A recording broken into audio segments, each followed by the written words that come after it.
Cyber charter students in Pennsylvania now have to have their cameras on for every class. It is a new requirement that was tucked in the recently passed state budget. As NBC10 investigative reporter Claudia Vargas explains, the goal is to provide further wellness checks on students following one student's death and two near deaths. We do want to warn the viewers that some of the images in this story are disturbing. 50-some pounds. That was state Republican Senator Tracy Pennicook's reaction to watching an NBC 10 investigators report on the 15-year-old twin boys who were alleged to have been starved and abused by their mother and stepfather.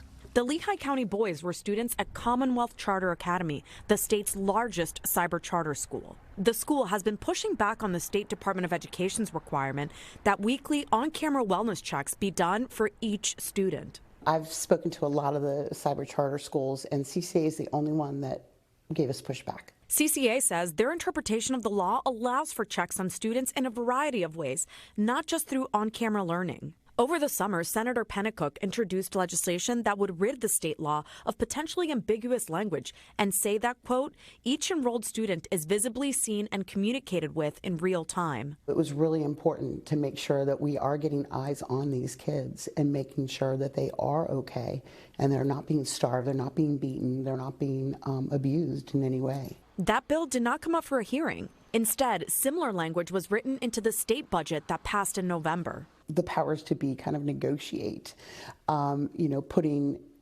some bills just right into code so they don't have to be voted on. They just, it's part of the budget process. The school code now says that in order for a cyber charter school to count a student as present for real-time virtual education, the student must be visible on camera for each class.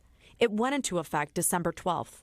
It almost seems punitive. CCA executive Tim Eller says neither legislators nor the State Department of Education reached out to CCA prior to writing in the new law. It's very concerning because it seems that there's a lot of a lack of understanding of how cyber learning and cyber education works. He says CCA will comply with the new law. It is waiting on guidance from the state. CCA is committed to student wellness. CCA is committed to student safety and things like that, and will remain that way. For its part, the Department of Education says it will require cyber charters to follow the new attendance law starting January 11th. There's definitely a problem there if you can't get this done. This is not a discussion point when we've had one child murdered and two others severely abused.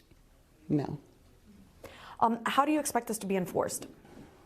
So I'm hoping that the Department of Education will work with CCA to make sure that they are, in fact, checking on their kids and making sure that everything's okay at home.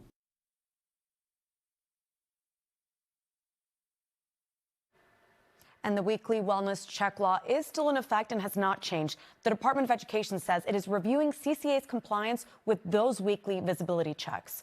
For the investigators, Claudia Vargas, NBC 10 News.